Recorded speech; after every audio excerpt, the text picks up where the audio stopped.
সবাইকে স্বাগত জানাই আজকের এই ভিডিওতে। বন্ধুরা, আজকে আপনাদের সাথে শেয়ার করতে চলেছি খুবই গুরুত্বপূর্ণ একটি কাহিনী। দেবরাজ ইন্দ্র ভিক্ষা রূপে পাওয়া কর্ণের মহাশক্তিশালী কবচ ও কুণ্ডল কি করেছিলেন। চলুন বন্ধুরা, শুরু করা যাক। কর্ণের কবচ ও কুণ্ডল আজও লুকানো আছে আমাদেরই এক রাজ্যে। বন্ধুরা, মহাভারতে কর্ণের কবচ ও কুণ্ডলের কথা আমরা প্রায় সবাই জানি। কর্ণের জন্মের সময় তার পিতা সূর্যদেব তাকে অজেয় করার জন্য কবচ ও কুণ্ডল দিয়েছিলেন।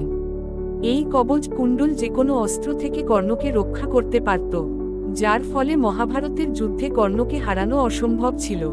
মহাভারতের যুদ্ধে অধর্মের নাশ করার জন্য এই অপরাজেয় কবচ ও কুণ্ডলকে কর্ণের থেকে বিচ্ছিন্ন করতে শ্রীকৃষ্ণ পরিকল্পনা করেন।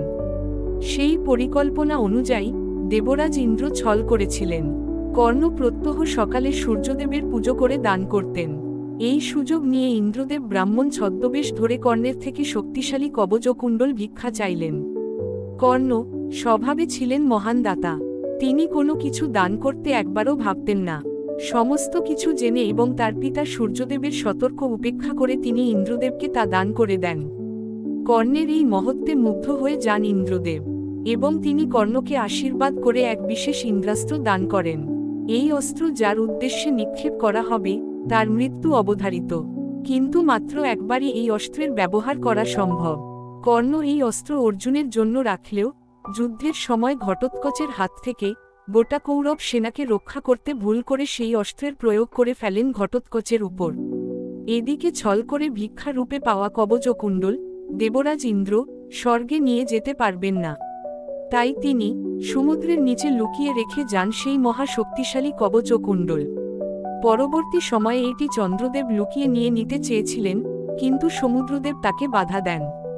এরপর থেকেই কবচ ও কুণ্ডল সূর্যদেব ও সমুদ্রদেবের পাহারায় সুরক্ষিত আছে।